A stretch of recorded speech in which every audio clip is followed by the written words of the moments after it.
Hello, ladies and gentlemen, boys and girls, sports fans across the nation and around the world. This is Tim May with the Tim May Show featuring Clay Hall, except Clay's not here. Clay is here, but he's not here. I will explain in a moment. Matter of fact, I'll explain right now. Clay, an intrepid reporter, as you well know, sports reporter for WSYX Channel 6, Channel 28 in Columbus, below these many years before he opted for retirement a couple of years ago. He has a little bit of a personal business he's taking care of today. But before that, he went out and got a couple of interviews for this show, which are apropos because one really struck him at the heart. And it was a sudden passing of a coaching legend, a guy who touched Clay's family immensely. Ted Wolford, longtime Upper Arlington lacrosse coach who retired a few years ago, passed away this last week at the age of 66. And it struck a lot of his friends, former players, even the fans of Upper Arlington lacrosse, which, by the way, dominated in a way few other sports teams have for like 2.5 decades under his guidance. It struck them extremely hard getting that news. But the bottom line is, you know, you don't always have to be talking about big-time college football or the NFL or things like that on a show like this. You can pay homage, pay honor to a guy in Ted Wolford who personified what it means to be dedicated to a sport, not just in terms of basically enhancing your own reputation, but those of others, because he's sent countless high school lacrosse players into college lacrosse. And heck, even with Clay's son Judd played for him at Upper Arlington, and he's now an assistant coach. I think it's at Lafayette over in the east part of Pennsylvania, Lafayette University of Lafayette or Lafayette University or whatever it's called. Bottom line is a really good lacrosse program, and Clay credits Mr. Wolford for a lot of the good that had happened for his son, Judd, right on down the line. I mean, you know, it was quite involved, and we'll get into some of the details in a minute of just some of the minutia that Ted Wolford brought to bear for his players, his coaches, and even the parents of the players and coaches. So pretty interesting. Before that, though, I want to start with a video Clay went out and did. You know, this is Memorial Tournament week up at the Muirfield Village Golf Club, the track that Jack built, Jack's track, but built way back in the 1970s. And bottom line is it's one of the most successful tournaments in the world, not just in Ohio or not just on the PGA, but one of the most coveted. An invitation to that is coveted by players now, especially there's a signature event. You know, they have fewer than 80 players taking part.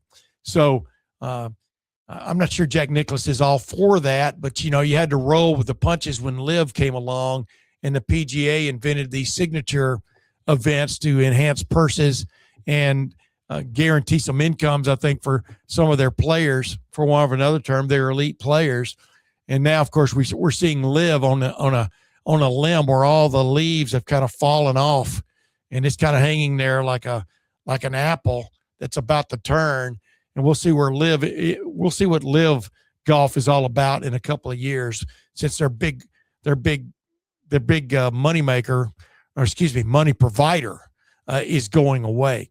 So with that said, you know, the Memorial Tournament, of course, is going on strong as ever, maybe stronger than ever. And part and parcel to that is Dan Sullivan, like I said, the longtime executive director of the Memorial Tournament. And, you know, preparations for this thing, I'd like to say they go on 24/7, 365, but really it's perpetual. I mean, it never stops when it comes to them trying to provide a great atmosphere for the players and for the patrons. I'm not sure if they call them patrons. I used to help cover this tournament a long time ago, back in the late 70s and early 80s, and helped cover it a few times since then for the Columbus Dispatch before I retired. But when I started covering the Indianapolis 500, which was on the same day as the Memorial Tournament way back when, I had to opt out of helping cover the tournament for a while. But then it changed weekends, as you well know, and sitting here 2 weeks now before the U.S. Open, where, by the way, I'm going to be a volunteer for the 5th straight year at the U.S. Open. I'm looking forward to that, Shinnecock Hills. But one of the great golf courses in the world, Muirfield Village, is the site of it, and it's always in immaculate condition. I remember driving through Dublin on Sunday, coming back from playing golf at Oak Haven Golf Club up in Delaware. Man, was that golf course in great shape. Too bad my game wasn't. But I digress. Bottom line is, man, everything's all trimmed up and high and tight, as they say, I think, in the Army or the Marine Corps when they give you that first haircut. But it looks really good in and around Dublin. Can't say the same for Bethel Road here, where our studios are located on Bethel Road, and they had the whole road shut down trying to get to the studio today. I had to do a detour, and then the detour, the first road you came to, Old Henderson Road, Henderson Road, I guess it is, right? It was shut down to one lane. I'm just going, boy, the coordination is crazy, as in none, when it comes to shutting down roads occasionally for whatever work they're doing. One, it looked like they were sucking debris out of a stop drain on the side of Henderson Road. The other one, I know they're running fiber optic cable or whatever. I know folks who live in around Columbus know all about that. There are traffic jams everywhere because of that, but that might not have been what they were doing. But boy, were things shut down, and I mean the entire road. And I am griping only from the lack of coordination, the lack of a warning farther down the road that, hey, the road is shut down. Don't come this way.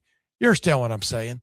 Would have just taken some little sign there at the corner of 33 and 33 and Hayden Run to let people know you got to go another way. People found out the other way and were backtracking. You folks have all been through that. This is orange barrel season. Have we ever had clear sailing in Central Ohio for 1 year in orange barrel season? I don't think so. But I digress. That's enough. Yeah, I'm going to use that word one time, bitching by me. But it was really, I thought it was very, very poor planning, or at least tactically planning, when you've got one road totally shut down for about 2 blocks, but the primary blocks, and then your next alternative with one lane stopped. So that is what it is. I shouldn't have gone off on that tirade. I'm sorry about that. I miss my man Clay. Like I said, he's got business he's taken care of. But let's get to Clay's interview with Dan Sullivan, the longtime executive director for the Memorial Tournament. The guy does a hell of a job, and he works. Jack Nicklaus is no day at the beach when it comes to demands he makes for things to be just so for a lot of things, but especially for his Memorial Tournament. So let's get to Dan Sullivan. Tim May, thank you so much. Great to be with the administrator of the Memorial Tournament. Celebrated 50th anniversary last year. We played the 50th last year. Okay. And you have to play it in order to celebrate it. So this is the 50th anniversary. Do you celebrate your wedding on the day you get married or the next year? The next year. There we go. So we're celebrating the 50th. It's like your birthday. That's exactly right. Okay. You got it.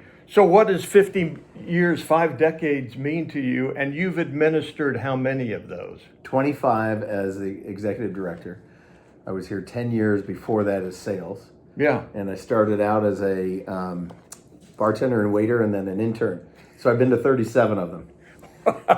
Oh, you go all the way back. I was a volunteer when I was 12. So I've been a part of a few. Yes. Oh, wow. Yeah. You make a whiskey sour? That's exactly right. So whatever. What it means to me is that it's, I'm a Columbus guy, never left town, always had a chance to work here and raise a family here. Right. And this tournament is an iconic piece of Columbus's history, Dublin's ultimate history. You bet. Right. And it means that we're to me, it means that we're putting something together that people really rally around. They enjoy it. I don't care if it's a player, a family, a caddy, a patron, a volunteer, sponsors.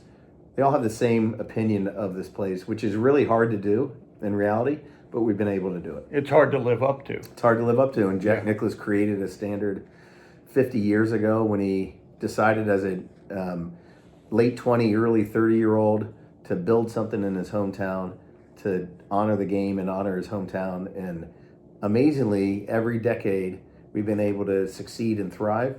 We've had plenty of great luck along the way with incredible winners, and the growth of Columbus can't be overlooked, right? That's right. Growth of Dublin can't be overlooked, and the Memorial and Muirfield Village has contributed to that. So it all comes together. Is there a favorite, or do they all just mesh together? People Yeah. always ask me, about that here or in Ohio State football, or Yeah. what was the moment? Tigers, back to back to back. Right? Yeah, that's right. He won 3 in a row, and that was right when I became a director. I got on the back That end of worked that, out so that nice. worked out really well. Yeah. It's hard to beat last year's, to be honest with you, with Barbara being honored. Yeah. She's contributed everything to this tournament and to this club, and then have Scotty win back to back and have people react the way that they did to that. The crowd on Sunday was spectacular, and it's kind of what you live for when you work in this business of sports management, and you're creating a product and an atmosphere that you want people to consume. Yeah. And it was at the high level last year. I was reminded it's Honor Benefit Showcase. That's right. And you've done a lot of that. Yes. What about the mission of charity? Because the PGA is so integral, Yeah. and charity is such a huge part of that. And nation, Yeah, all of it. So way back when, Jack and Barbara, again, they were 36 years old when this tournament started. They decided that they had a relationship with Nationwide Children's, then Columbus Children's. First, because their daughter had a scare that they had to use the hospital for. But then as young people, they were creating a pro-am before the memorial. And they established this relationship with the hospital and a group called the Twigs. All the ladies back then who used to volunteer out in the community. And they aligned with that Twig groups to come out here and do all the work. And that has been lasted for 50 years. And, today we have 3,900 volunteers. Far majority are Nationwide Children's volunteers. We contribute over $5 million a year to Nationwide Children's in a lot of different ways that we do that. One of the ways is we recognize the amount of hours the volunteers spend and translate that into a contribution to Nationwide Children's. And then we put on great events like our 4-miler, our Legends Luncheon, our benefit concert. All that builds up to bring the community together and raise money for the hospital. Your honoree is David Graham. That was one of Jack's adversaries, right? I mean, Yes, and contemporary, yeah. And folks might not know him as well as others. Give me a little scoop on David Graham. Yeah, he kind of came from nowhere out of Australia, was encouraged to come to the United States by Jack Nicklaus back in the 60s. I see. And was really well known as a club connoisseur. He knew how to make a club. Back then you could grind them, and there was a specialty to it. DIY, huh? Yeah, exactly. And he was a really good ball striker out of Australia that went on to win 8 times on tour and 2 major championships and a number of international events, over 30. And again, he became a contemporary peer of Jack. Jack and Barbara helped David and Maureen Graham a lot when they came over here, and they've maintained an incredible relationship. And David's been a great contributor to the game. He was I think he was the first President's Cup captain for the international team, or one of the first, maybe Peter Thompson the first, but at the beginning. So he's well known in Australia, World Golf Hall of Famer here in the U.S., and a really nice gentleman who appreciates this recognition. Wednesday is one of my faves. Yeah. You get the Pro-Am. You've got Peyton back. Yes. There needs to be some sort of 7-on-7 so Peyton can throw to Larry Fitzgerald. I agree. They're here so much. Exactly. Right. They are mainstays. Right. And then you've got Luke Bryan over here humming a tune. Yes. So those that day is very cool. It is. Because And- they're affable. They're willing yeah. to, they're not going to stand and do a 20-minute interview. Right. But I remember my youngest kid went up to me and go, I'm a big fan. And my dad knows your dad and whatever. So, Yeah. but it's just one of those Yes. niceties. And it's perk. we're really we're a beneficiary of the relationship with the Workday, because the far majority of the celebrities we have out here are part of the Workday relationship, and that's really important. Peyton is he's got a local connection with Nationwide, but he's got a national connection with Workday. Luke Bryan has played here the last couple of years in the Pro-Am. This year he's not only going to play in the Pro-Am, but he's going to do our concert, which is really good. Yeah. Really great. Big time. And then we'll have more celebrities that we'll recognize either Tuesday night or Wednesday morning when they're out here, and there's more to come. There are more. There's more to come. You're holding that back, Yes. though. We're really, yes, I am. You're not going to tell Tim May. Sorry, Tim. Sorry, Tim. Who else is going to be in the in the quality? But what we love about the day is that we have all these celebrities and pros come out, and then the crowd is massive, and it's a really nice combination. We recognize military and first responders. Yep. We get a big crowd for there. We recognize youth golfers and youth in general. First tee kids are out here. Youth on course kids are out here. We do something with all of Ohio states, the state of Ohio's high school boys and girl golf team, where we invite the teams, the coaches, and their families to come out free of charge on Wednesday.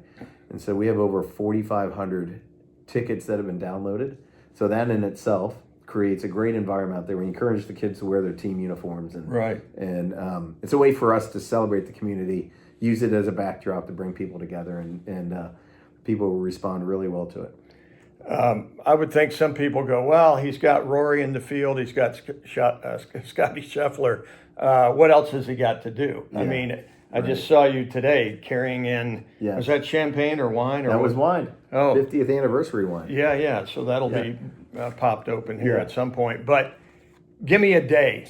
Like you're putting out a fire here, then you're welcoming here, and you're making make sure Jack's happy. And that's right. All of it. So so first, I'm one of many people, right? We have one of 13 on our tournament staff. We grow to 40 on our tournament staff. The club has its staff, right? So they have a leadership club or leadership team, Nicholas LaRocca, Chad Mark, and Peter Dornish. And that grows to over 250 people. So all those people got to work together, number one. And then we have this organization of volunteers that I mentioned before, 3,900. So our team almost 4,000 volunteers. Yes, that are coming in rotation, right? They may work anywhere from 4 hours to 18. And we got to make sure that we have a system in place that they know where they're going, how they get there, where to park, where to get something to eat, right? Make sure that they're doing their job correctly. Right. And that team is really well oiled here. I mean, we have so many people on our tournament staff that have been here 10 plus, 15, 20. I've been here so long, we talked before. Chris Stifler's been here longer than I have. Returning letter men and women. Yes, I mean we're passionate about it. We love representing the Nicklaus family, representing this tournament, and we love the reaction that we get out of people. Right? I mean, that's the most important thing. Sure. The volunteers look at it as their tournament, and we look at it the same way. It is their tournament. Yeah. Right? We got to make sure that we do it the right way, so that everyone feels like at the end of the week, all right, we made a really nice impact, crowned a champion. Everyone had a blast. I don't care if you love golf or you just love being around people and like the atmosphere, right? There's something for you to do out here. Yeah, you met with Jack this morning, right? Yes. What might have you discussed, or can you say? Yeah, we went over a schedule for the week. Okay. Went over Barbara's schedule for the week, and Jack too, and Steve. Every day there's so much going on, just in making sure we're paying attention to where they need to be and what's the schedule look like for the day and the days ahead. And then I add on top of that all of the stuff we have going on everywhere else, right? We have a function, we have a meeting, we have a clinic. We've got sponsor interactions. We got to make sure the players, make sure we're visible, make sure we're out there, because we can't just work from the office. But emails are piling up because everyone wants something, right? And so it's you get here early. Let's call it 5:35, and you work till night, whatever night that is, and then get home for a little rest and come back. Right.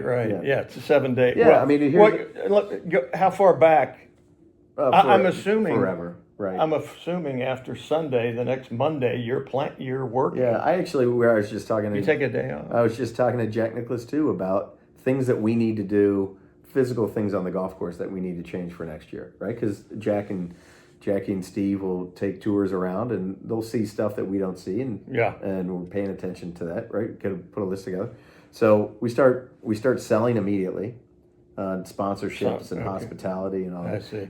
We start understanding how the operation went, because we run our own concessions out here. Right. So that's a massive group of volunteers managing a concession operation, and we got to understand.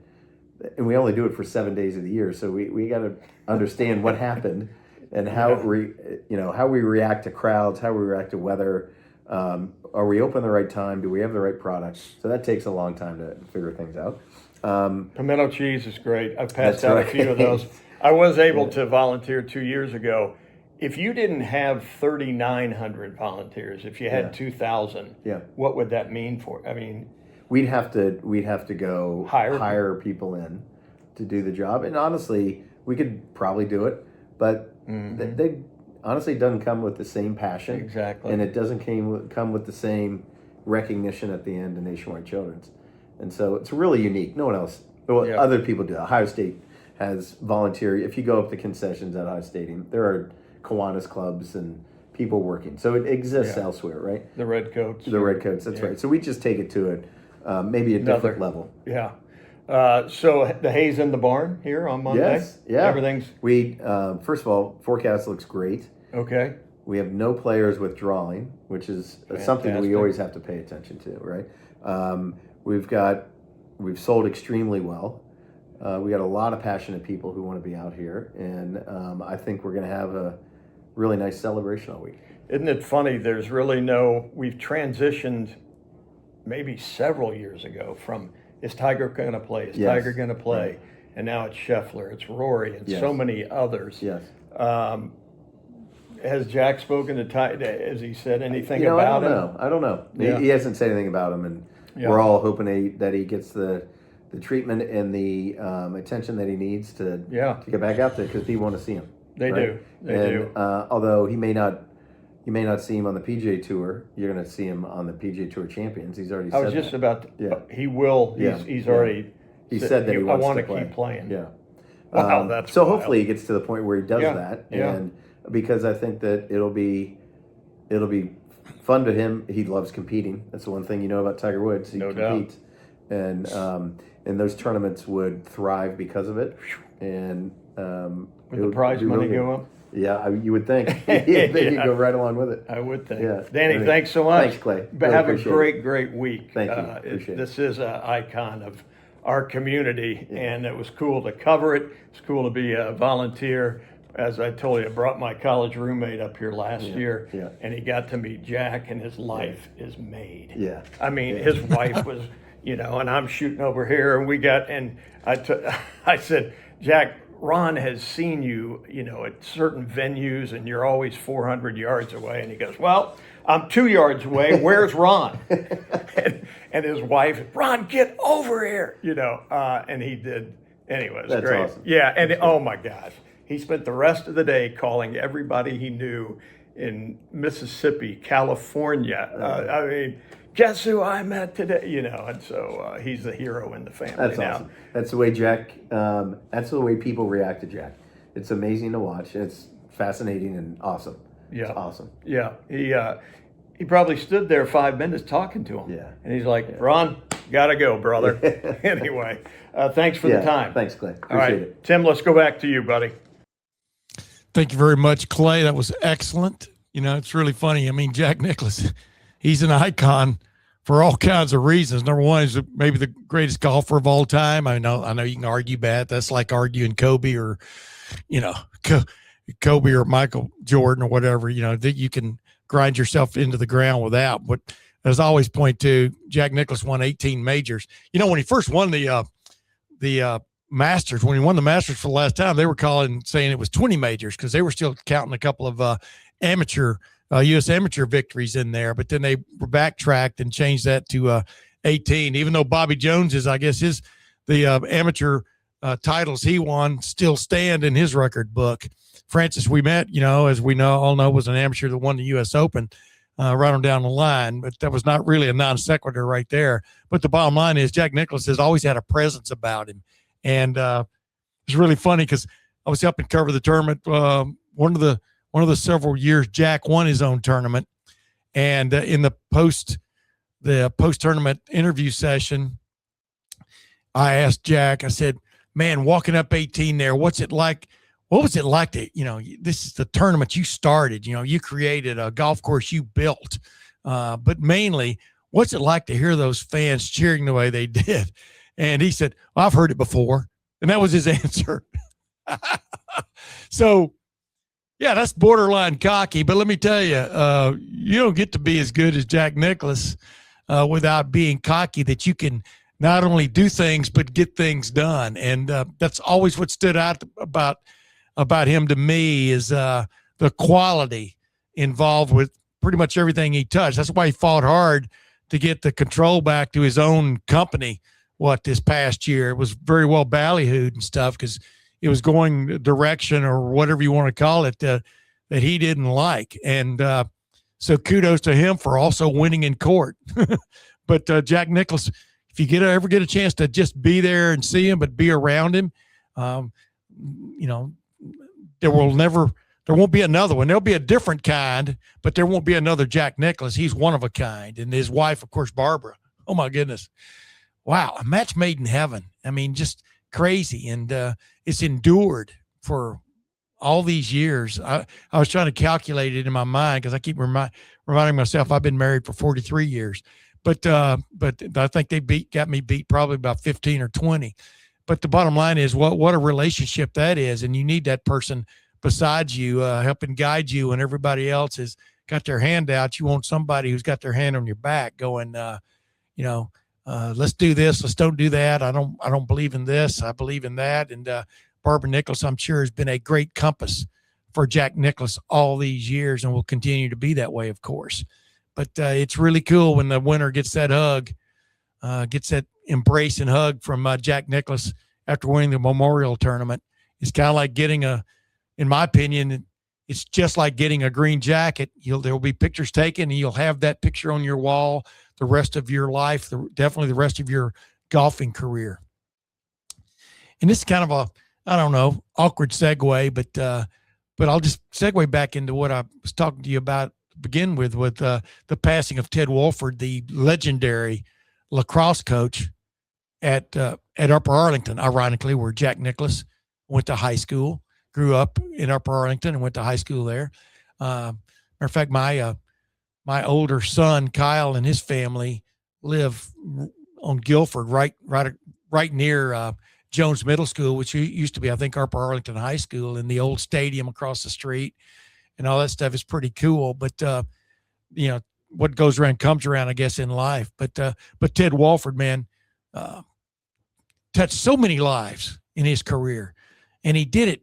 One of the main ways he did it was he put the W in Wolford, which is winning. I mean, the guy was the head coach of 460 victories while he was the head coach at Upper Arlington from 1992 to 2016. That's Upper Arlington lacrosse. His team played in those 25 years. They played in 23 Ohio high school Division I championship games, and they won 16 of them. That's crazy. It's kind of like Nicklaus's record, Nicklaus won 18 majors and finished runner-up in 19. I mean, just a couple, 3 or 4 had gone his way. Just think about where that goal post or that milepost would be that everyone, including Tiger Woods, were shooting for. It's hard to believe Tiger Woods will ever get there now based on everything that's gone on with him, both on and off the field or off the golf course, etc. Matter of fact, I would lay odds that he's not going to get close to it, as in close is getting within one, because just think about what you got to do to get within one. But the bottom line is Jack Nicklaus with 18 major wins, but Ted Wolford in his own way had these major victories. He won all he could win, which was 16 state championships. But then on top of that, the hearts and minds he won of his players, his fellow coaches, and like I said, the fans, the parents of the players, the fans of that team. I don't know. It's really probably second to none of any coach that's plied his trade in Central Ohio, whether it be pro, college, or high school, with maybe the exception of Woody Hayes. But let's get to Clay's interview with Kyle Olson, who's the current Upper Arlington coach, lacrosse coach, who played for Ted Wolford.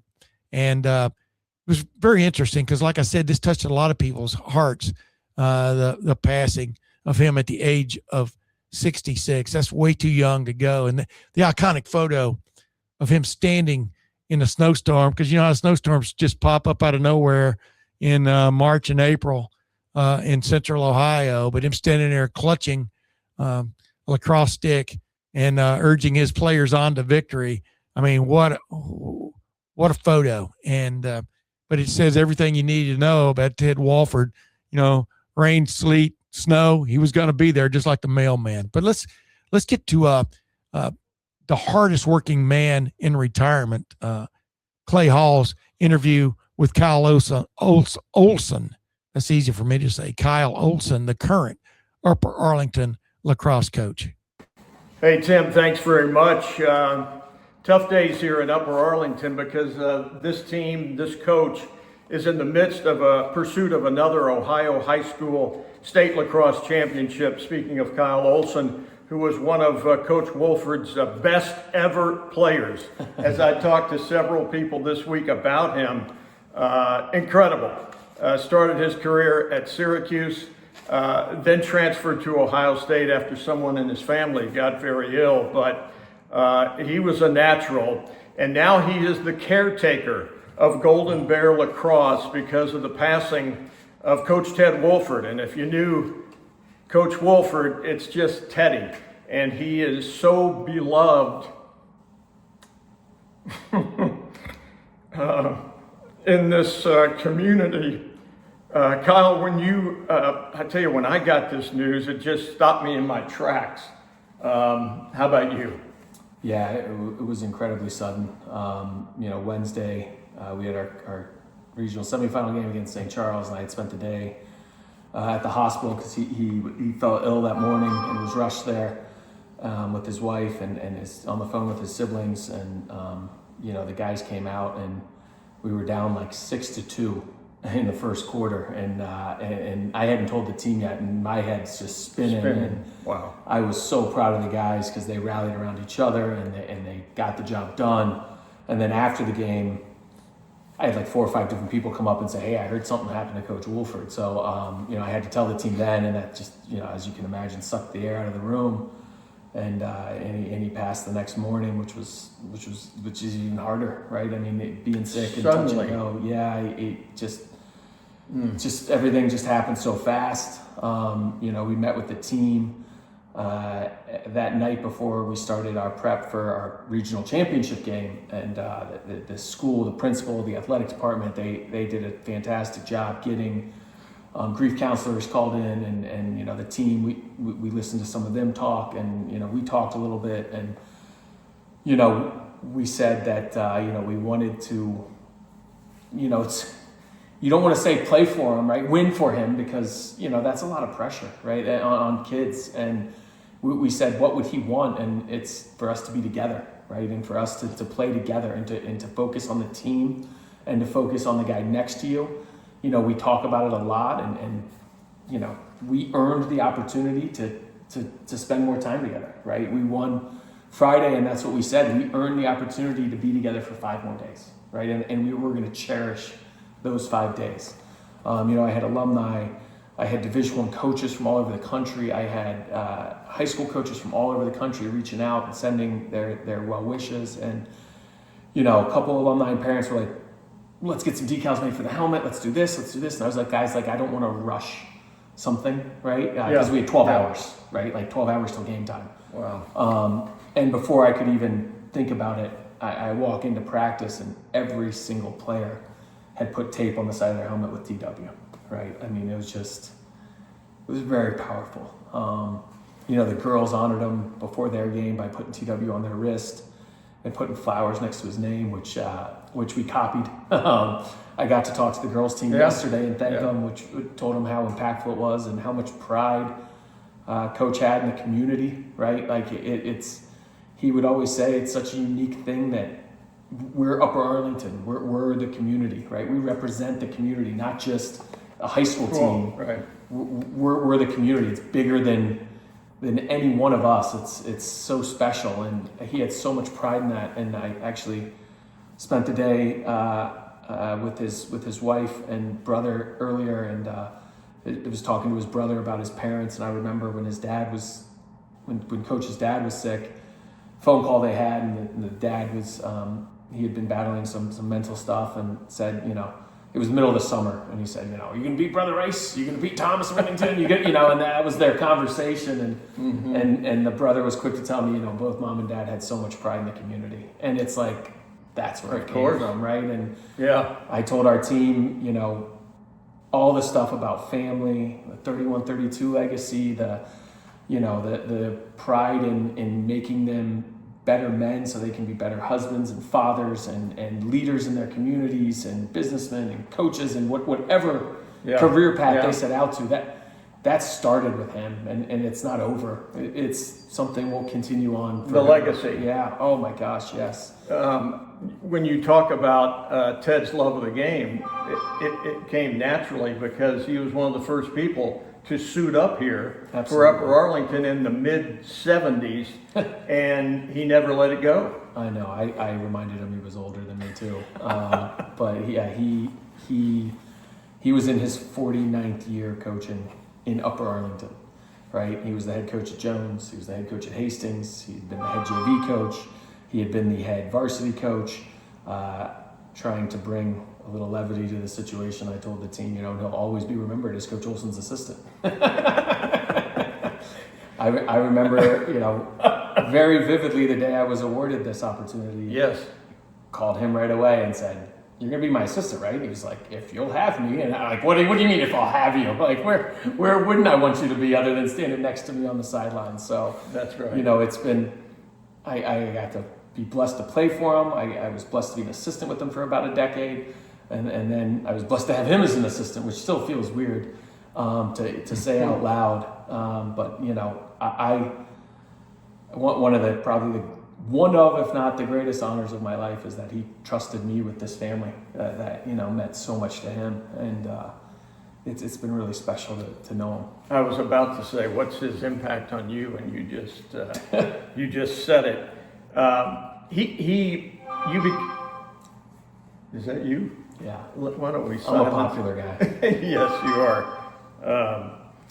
As I said, you were one of his great players, but it wasn't just about put the biscuit in the basket. He wanted growth, development. He wanted accountability, character. That was part of the whole deal too, correct? Oh, absolutely. Yeah, he put a lot into his guys, and he demanded a lot of them. Again, just talk about representing the community, right? Whether you're out trying to sell mulch or you're out, playing, if we're on a bus trip traveling somewhere, if we're flying somewhere, everyone's going to think of Upper Arlington community, and you have to represent yourself in a very specific way. And I mean, to this day, I talk about it with our parents at the end of the year.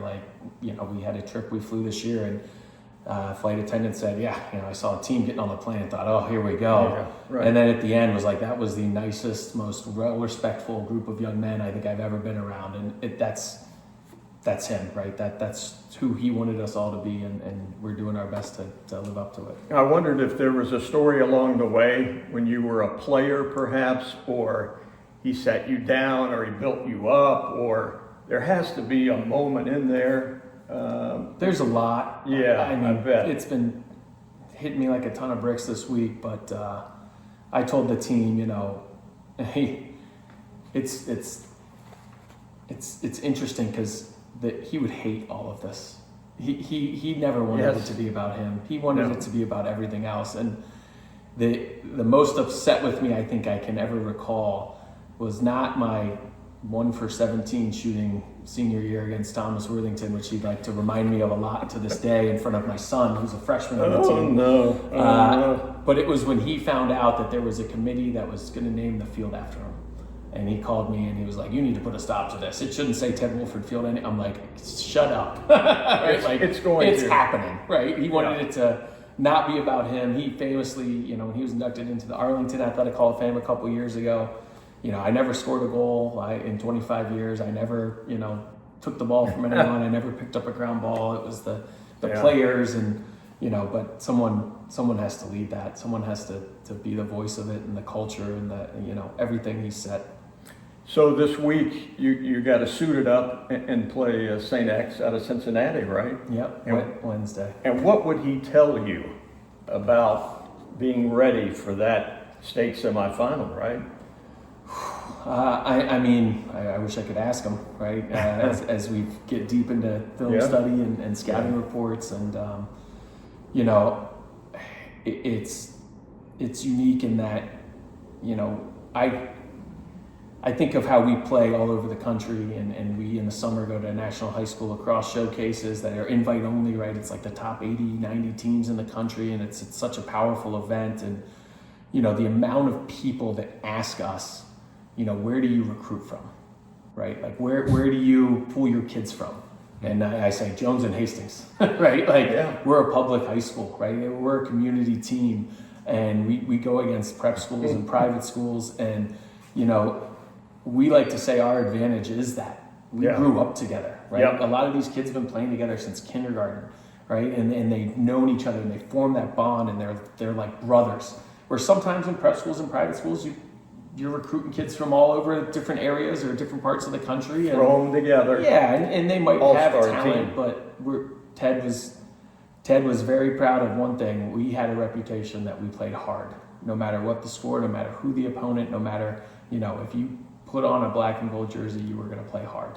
And that's been my message to the team. That's what I told them before the regional championship game was, that I loved them and to play hard for each other. And that's all we can do to honor Coach Wolford. And they similar to St. Charles game, we started out down 2-0, and it wasn't a oh no or despair. It was New Albany. It was like, here we go, we're good, right? The next guy's going to make the next play.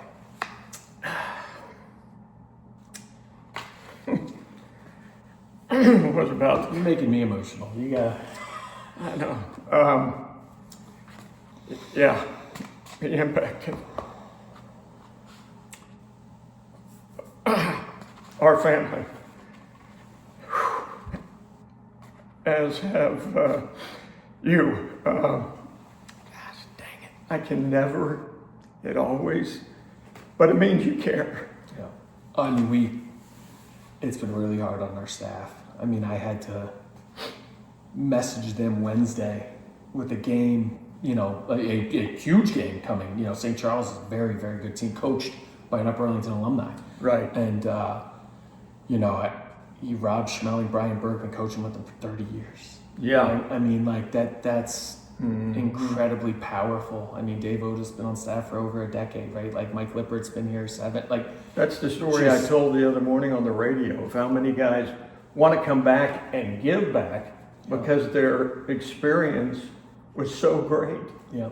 Well, I don't think he ever fully said this to guys, but I am openly saying it to my guys. Yeah. As soon as you have a son, you need to move back to the community. That's right.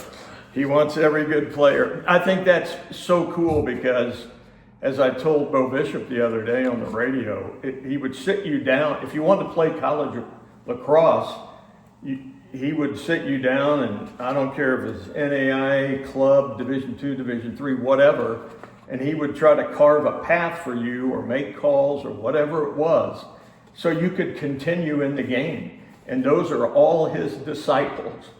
Yep. That's very, very powerful. The amount of people he sent out into the college landscape is incredible. Yeah. I think one of my biggest compliments I've received since I've been head coach was a D1 coach told me, your guy here is just I forgot what Golden, because they hadn't had a UA kid in 6-7 years. I forgot what Golden Bears are all about, and they play hard, and they're great kids, and they're leaders, and we need more of them, right? And that's the message, that's the story. That's the essence. For him to say that, just like when Teddy ran the program, now you're sending out the same kind of kids. To me, that meant a ton, right? Awesome, brother. Thanks, Mike. Thanks, Kyle. Tim, back to you, brother. One of the things I truly love about my good buddy Clay Hall is he's emotional, man. Sports means a lot to him. It always has, and obviously Ted Wolford touched so many lives. I've said that many times, and it's worth a podcast to honor one of the great coaches of all time, much less whatever sport you're talking about, right? And this was it's funny, but because he didn't want that field named after him, and he even has a plaque that's been there. The great thing about him is he got to understand the last 10 years how much people did appreciate him and what he brought to the fore and the impact he made on folks. And on that plaque, there's a quote. I'm going to read it right now. Basically saying he was a teacher, a mentor, a coach, and a friend. And he produced excellent players, but also excellent citizens. And this is a quote from Dom Sarja, the 4-time winning national championship coach at the University of Virginia. He said, Ted Wolford was producing Division I college players at a rate that may not have been matched by any high school in the country. It was a remarkable time for UA lacrosse. Coach Wolford created an oasis of top lacrosse players in the Midwest that paved the way for the growth of the game outside the Northeast. And that's what you have to keep in mind when you're talking about this. Lacrosse was always like at best probably third or fourth rung on sport categories in the state of Ohio until recently. But man, the influx of players into lacrosse and soccer is immeasurable almost at this point. And it's been crazy how much it has grown. And one of the guys who spurred that was a guy named Ted Wolford at Upper Arlington. And by the way, I want to throw this one little anecdote that Clay passed along. Like I said, Teddy coached his son Judd as a high school All-American. He also enabled Eli to coach middle school lacrosse, one of his other sons at Jones Middle School in Upper Arlington. Like I said, my son and his family live right across the street from there, which is pretty cool. And he also had an interesting thing where he would for example, thinking about the little guy, thinking about every guy. It wasn't the little guy. He was thinking about everybody. He would require his players to bring some sort of monetary tip to give their bus drivers after a road trip to just put in a little bag up front for the bus drivers who, basically spend what on a road trip like that, probably minimum 6 hours. And just thinking of the other guy is what Ted Wolford was all about. And boy, did he bring out excellence like Clay pointed out. And he demanded you play hard. That was his primary demand. Kind of like Urban Meyer, 4 to 6, A to B, all you got. Give me 4 to 6, A to B, all you got. 4 to 6 seconds of ultimate effort from this point to that point. And of course, in lacrosse, sometimes you got to go A to G, or A to W on a big run or something. But those are the coaches that bring out the most in you. Those are the coaches you look back on later in your life and go, this guy pushed me. He pushed me to be as good as I could be, and maybe even better at times from a team effort standpoint. Because it's the old weak link in the chain kind of deal. If your weak link is strong, your team is strong. And clearly winning 16 state championships over a span of 25 years and playing for it, as I said, 23 times, that's nuts. That's crazy, and crazy success. But really appreciated my good friend and close ally now, Clay Hall, for bringing us those 2 interviews today. Like I said, he got his own business he's taking care of now. But ladies and gentlemen, we'll be back again middle of this week, and then, of course, at the end of the week. But we'll have a few things for you. We're going to talk a little bit about Ohio State recruiting, football recruiting. I mean, wow, what a world they live in now in terms of getting that 5-star. Just getting 5-star visits to campus is a big thing. But you know what? When you're considered one of the elite programs in the country, maybe even what was that line in Top Gun? You're the elite, and we'll make you better. That's what Ryan Day ought to work that into his pitch. But the bottom line is with the success they've had in the NFL draft the last 25, 30 years, and then and especially the last several years, and then the success they've had on the playing field now that losing streak to Michigan is behind them. Wow, what an endurance factor that was. But Ryan Day persevered and won a national championship at the end of it. And, of course, they beat Michigan last year. But, this year promises to be quite a challenge for Ohio State, which is playing probably the toughest schedule in the country in terms of playing top 5 or 6 top programs. So it's going to be a hell of a year. But we'll be back to talk about that and the Memorial Tournament and other things. But I really want to thank you for joining us. I want to thank Clay Hall, of course, for all his efforts. And until next time, we'll see you then.